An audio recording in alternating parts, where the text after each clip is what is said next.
Hello नमस्कार दोस्तों, कैसे हो आप। मैं जितेंद्र कुमार आप ही के online YouTube channel daffodil coaching classes में आपका स्वागत करता हूं। दोस्तों हमारा टॉपिक चल रहा था भारत का महान्यायवादी यानी अटॉर्नी जनरल ऑफ इंडिया। उसी क्रम को आगे बढ़ाते हुए हम बात करते हैं जो अन्य महत्वपूर्ण बातें महान्यायवादी पद से संबंधित उन पर आज चर्चा करेंगे। हमारा टॉपिक क्या था? महान्यायवादी।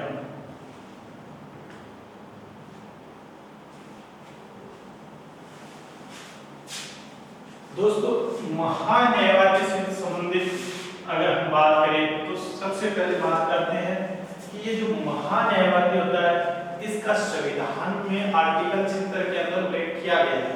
राष्ट्रपति के द्वारा इसकी नियुक्ति भी की जाती है, लेकिन इसके बावजूद भी महान्यायवादी पूर्णकालिक वकील नहीं होता है। भारत सरकार का पूर्णकालिक वकील नहीं होता है और ना ही ये भारत सरकार के अधीन पूरी तरह से लोक सेवक की श्रेणी में आता है।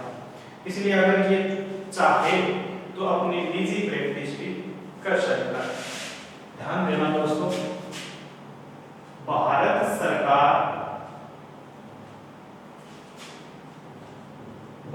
सरकार का पूर्णकालिक वकील नहीं होता है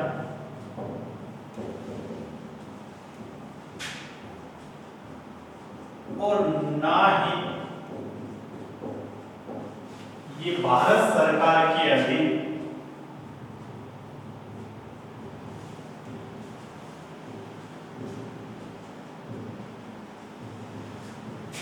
पूरी तरह से लोक सेवक की श्रेणी में नहीं आता। लोक सेवक की श्रेणी में नहीं आता है।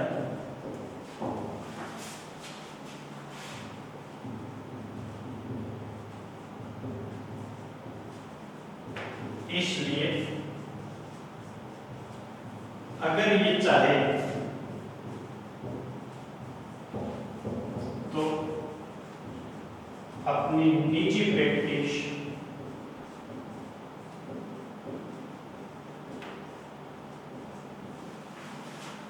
भी कर सकता है।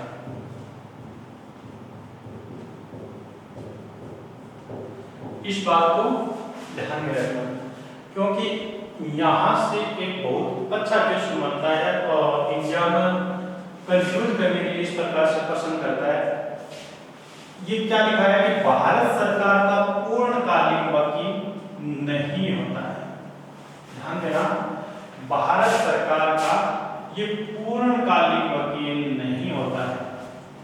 दूसरी बात, ये भारत सरकार के अधीन पूरी तरह से लोक सेवक की श्रेणी में नहीं आता है। लोक सेवक की श्रेणी में ये नहीं आता है। इसलिए अगर ये चाहे तो अपनी निजी प्रैक्टिस कर सकता है। क्वेश्चन यहाँ से किस प्रकार से बनेगा देखना दोस्तों।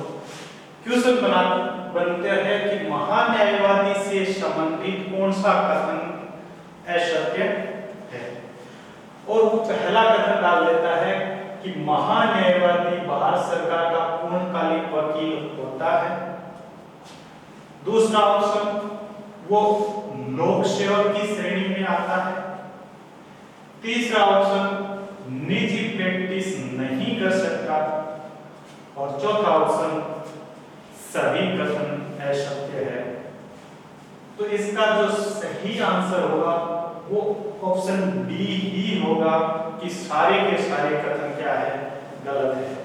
किस प्रकार से? पहला कथन मैंने क्या बताया, पूर्णकालिक वकील होता है, जबकि महान्यायवादी भारत सरकार पूर्णकालिक वकील नहीं होता है, इसलिए गलत हो गया। दूसरा ऑप्शन क्या था कि वो लोक सेवक की श्रेणी में आता है, जबकि महान्यायवादी भले ही उसकी नियुक्ति की जाती है, शपथ दिलाई जाती है, संविधान में भी उल्लेख है, फिर भी वो भारत सरकार के अधीन लोक सेवक की श्रेणी में नहीं आता है। तो ऑप्शन बी भी गलत हो गया। तीसरा ऑप्शन था कि वो निजी प्रैक्टिस नहीं कर सकता, जबकि महान्यायवादी निजी प्रैक्टिस कर सकता है। और ऑप्शन डी था चारों कथन गलत है, तो ऑप्शन डी इसका सही आंसर, क्योंकि ये पूर्णकालिक वकील नहीं होता है, लोक सेवक की श्रेणी में भी नहीं आता है, जबकि निजी प्रैक्टिस कर सकता है। अब निजी प्रैक्टिस, ये महान्यायवादी जो है ये अपनी निजी प्रैक्टिस तो कर सकता है, लेकिन इसके लिए भी क्या है, कुछ शर्तें हैं। और वो क्या शर्तें हैं कि जब महान्यायवादी निजी प्रैक्टिस कर रहा होता है उस समय वो भारत सरकार के विरुद्ध कोई सलाह या विश्लेषण नहीं कर सकता। यानी भारत सरकार के विरुद्ध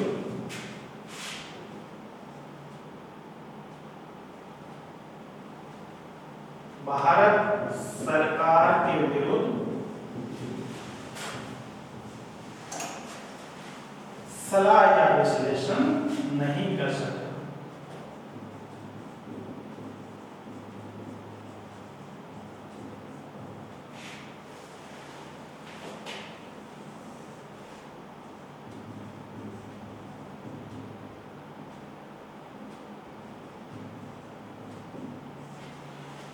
इस बात को ध्यान में रखना, निजी प्रैक्टिस तो कर सकता है, लेकिन निजी प्रैक्टिस के दौरान भारत सरकार के विरुद्ध कोई सलाह या विश्लेषण नहीं कर सकता। इसका मतलब ये हो गया दोस्तों कि महान्यायवादी किसी निजी व्यक्ति का केस लड़ सकता है, किसी निजी व्यक्ति का केस लड़ सकता है, उस केस की पैरवी कर सकता है।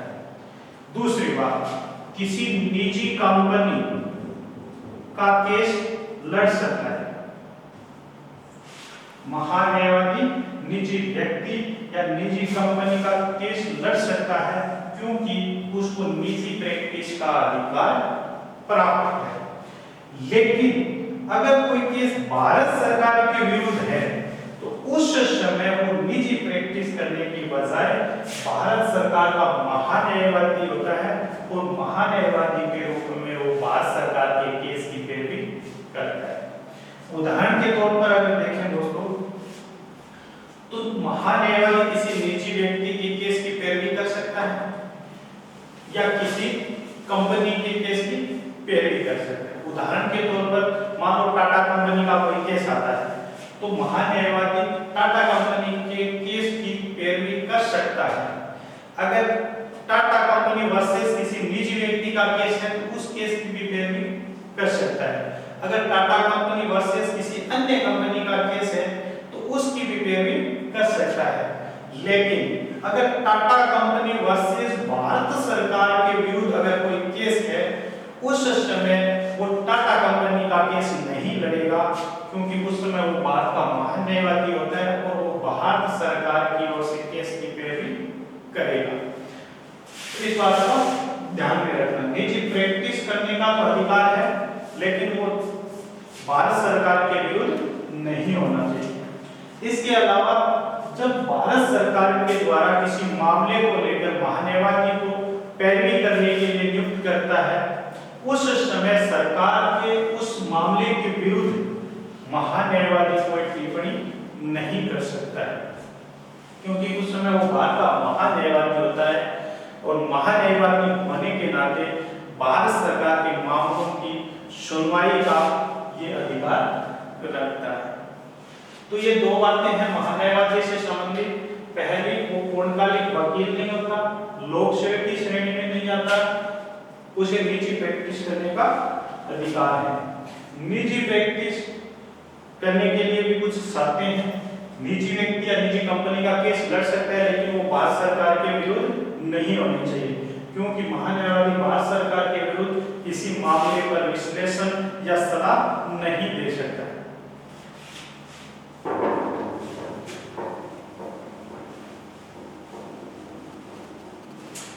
इसके बाद बात करते हैं दोस्तों, भारत का जो पहला महान्यायवादी कौन था, सबसे लंबे कार्यकाल वाला महान्यायवादी कौन था, वर्तमान के अंदर कौन महान्यायवादी है, उसको देखते हैं। तो सबसे पहले हम बात करते हैं भारत का पहला महान्यायवादी। पहला महान्यायवादी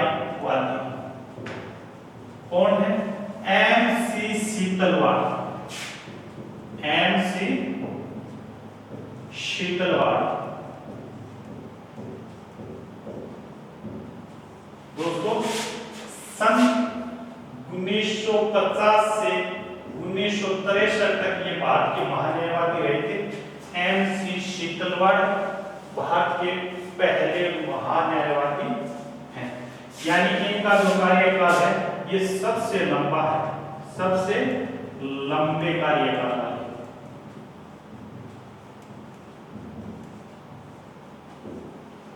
तो सबसे लंबे कार्यकाल वाले कौन हैं? MC शीतलवाड़, भारत के पहले महान्यायवादी MC शीतलवाड़। अब सबसे लंबे कार्यकाल वाले महान्यायवादी की बात करें तो हमें यह भी पता होना चाहिए कि सबसे छोटे कार्यकाल वाले महान्यायवादी कौन थे। तो सबसे छोटे कार्यकाल वाले, सबसे छोटे कार्यकाल वाले महान्यायवादी, सबसे छोटे कार्यकाल वाले महान्यायवादी कौन थे? शोली सोराबजी। कौन थे? शोली सोराबजी। इनका कार्यकाल दिसंबर 1989 से 90 तक रहा था, दिसंबर 1990 तक। इनका सबसे छोटा कार्यकाल रहा था, लगभग 1 वर्ष का इनका कार्यकाल रहा था। अब बात करते हैं वर्तमान महान्यायवादी। वर्तमान में भारत के महान्यायवादी कौन है? तो वर्तमान महान्यायवादी, वर्तमान में भारत के जो 15वें महान्यायवादी हैं वो है के वेणुगोपाल। कौन है? के वेणुगोपाल।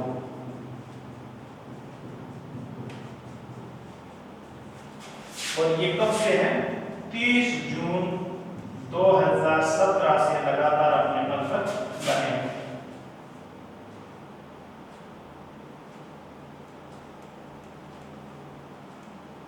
30 जून 2017 से अब तक। और के वेणुगोपाल भारत के 15वें महान्यायवादी हैं। तो भारत के पहले महान्यायवादी MC शीतलवाड़ थे, इनका कार्यकाल सबसे लंबा था। सबसे छोटे कार्यकाल वाले महान्यायवादी शोली सोराबजी है, तो दिसंबर 1990 से 90 तक रहते हैं। और वर्तमान महान्यायवादी के वेणुगोपाल है, जो 30 जून 2017 से अपने पद पर कार्यरत है। और ये भारत के कौन से नंबर के पूछे कि कौन से ये महान्यायवादी है, तो ये भारत के 15वें महान्यायवादी हैं। इसके बाद दोस्तों बात करते हैं सॉलिसिटर जनरल यानी महाधिवक्ता की।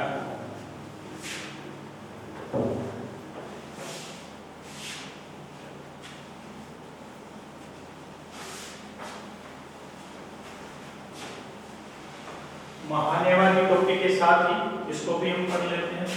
महाधिवक्ता, महाधिवक्ता जिसको अंग्रेजी में सॉलिसिटर जनरल के नाम से जाना जाता है। सॉलिसिटर जनरल, जबकि महान्यायवादी को क्या कहा जाता है अंग्रेजी के अंदर? Attorney general. यहाँ पे दोस्तों महाधिवक्ता शब्द आपको 2 जगह देखने को मिलते हैं। एक राज्य के अंदर महाधिवक्ता होता है और एक सेंटर के अंदर महाधिवक्ता होता है। जो सेंटर के अंदर महाधिवक्ता होता है उसको सॉलिसिटर जनरल के नाम से जानते हैं, जबकि राज्यों के अंदर जो महाधिवक्ता होता है उसको एडिशनल जनरल कहते हैं। किस नाम से जानते हैं? Additional general. राज्यों के अंदर महाधिवक्ता होता है उसको एडिशनल जनरल कहा जाता है, जबकि सेंटर के अंदर जो महाधिवक्ता होते हैं उनको सॉलिसिटर जनरल कहा जाता है। हिंदी में दोनों को ही महाधिवक्ता कहा गया है, अंग्रेजी में थोड़ा सा अंतर है, इस बात को ध्यान में रखें। इसके बाद बात करें दोस्तों, ये जो महाधिवक्ता है इसको क्यों नियुक्त किया जाता है? देखो दोस्तों, संविधान के अंदर महाधिवक्ता का कोई उल्लेख नहीं किया गया, कहीं पर भी किसी भी आर्टिकल में महाधिवक्ता का उल्लेख नहीं किया गया। वास्तव में देखें तो जो महान्यायवादी है उसकी सलाह व सहायता के लिए महाधिवक्ता नियुक्त किए जाते हैं और इनकी नियुक्ति भारत सरकार के स्तर पर ही की जाती है। संविधान में इनका कोई उल्लेख नहीं किया गया है और इनकी संख्या कितनी होगी, 1 होगी, 2 होगी, 4 होगी, ये भी कोई फिक्स नहीं है। ये भारत सरकार की इच्छा पर निर्भर करती है कि इनको कितने महाधिवक्ता नियुक्त करने। तो महाधिवक्ता यानी सॉलिसिटर जनरल, जिसका काम क्या है, महान्यायवादी की सहायता करना, उन्हें सलाह देना। क्योंकि दोस्तों महान्यायवादी के पास पूरे भारत क्षेत्र का कार्य होता है, तो इतना बड़ा कार्य क्षेत्र होने के कारण उन्हें सलाह व सहायता देने के लिए जिसे नियुक्त किया जाता है वो महाधिवक्ता होता है, सॉलिसिटर जनरल होता है। तो इनका क्या काम है, इनका मुख्य काम है महान्यायवादी को सलाह व सहायता देना। महान्यायवादी को सलाह देना और उसकी सहायता देना। क्योंकि महान्यायवादी का जो कार्य क्षेत्र है वो बहुत बड़ा होता है, इसलिए अकेला वो नहीं संभाल पाता है, उसकी सलाह देने के लिए, उसकी सहायता के लिए इसे नियुक्त किया जाता है। काम इसके बाद बात करें, संविधान में इसका उल्लेख नहीं किया गया है। संविधान में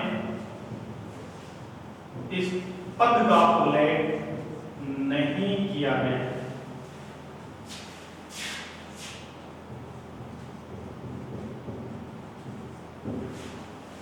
इसके बाद बात करें दोस्तों, महान्यायवादी कितने होंगे, इनकी संख्या भी निर्धारित नहीं की गई। यानी महाधिवक्ता की संख्या निर्धारित नहीं की गई।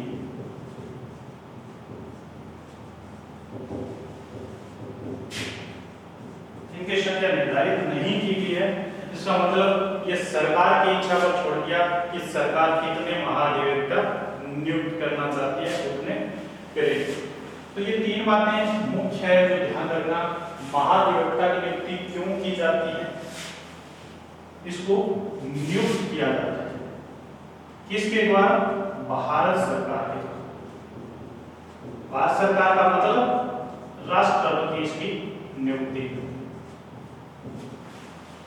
तो महान्यायवादी को सलाह व सहायता के लिए महाधिवक्ता नियुक्त किया जाता है। संविधान में इस महाधिवक्ता पद का उल्लेख नहीं है, महाधिवक्ता की संख्या कोई निर्धारित नहीं की गई। तो महाधिवक्ता महान्यायवादी को सलाह देने के लिए नियुक्त होते हैं। अब महाधिवक्ता की सहायता के लिए किसको नियुक्त किया जाता है, तो महाधिवक्ता की सहायता के लिए अपर महाधिवक्ता नियुक्त किए जाते हैं। अपर महाधिवक्ता, जिसको अंग्रेजी में कहते हैं additional solicitor general. Additional solicitor general, अपर महाधिवक्ता। इस अपर महाधिवक्ता पद का भी संविधान के अंदर कहीं उल्लेख नहीं किया गया है। इनकी संख्या भी निश्चित नहीं है कि कितने अपर महाधिवक्ता नियुक्त किए जाएंगे, ये भी सरकार की ही इच्छा पर छोड़ा गया है और सरकार अपने स्तर पर इनकी नियुक्ति करती है। इसका मुख्य कार्य क्या है, महाधिवक्ता की सहायता करना, महाधिवक्ता की सहायता करना। ठीक है, तो आर्टिकल 76 के अंदर हमने पढ़ा महान्यायवादी जो भारत सरकार का एक वकील होता है, भारत सरकार के केस की पैरवी करता है। महान्यायवादी का जो कार्य क्षेत्र है वो बहुत बड़ा होने के कारण उसको सलाह देने के लिए, उसकी सहायता के लिए जिसे नियुक्त किया जाता है उसे महाधिवक्ता कहते हैं, सॉलिसिटर जनरल कहते हैं। और महाअधिवक्ता की सहायता के लिए जिसे नियुक्त किया जाता है उसे अपर महाअधिवक्ता यानी एडिशनल सॉलिसिटर जनरल कहा जाता है। तो दोस्तों अपर महाधिवक्ता और महाधिवक्ता इन दोनों ही पदों का संविधान के अंदर उल्लेख नहीं किया गया। तो ये था हमारा टॉपिक महान्यायवादी से संबंधित जिस पर हमने आज चर्चा की। इसी के साथ दोस्तों हमारी जो संघीय कार्यपालिका टॉपिक था वो कंप्लीट हो जाता है, क्योंकि संघीय कार्यपालिका के अंदर हमने सबसे पहले बात की थी राष्ट्रपति की, इसके बाद उपराष्ट्रपति की, उसके बाद महान्यायवादी की, प्रधानमंत्री की और मंत्रिपरिषद की। इन सभी टॉपिकों को हमने अच्छी तरह से पढ़ लिया। अब जो अगला टॉपिक हमारा शुरू होगा वो होगा व्यवस्थापिका यानी भारत की संसद, जिस पर हम चर्चा नेक्स्ट वीडियो के अंदर करेंगे। धन्यवाद।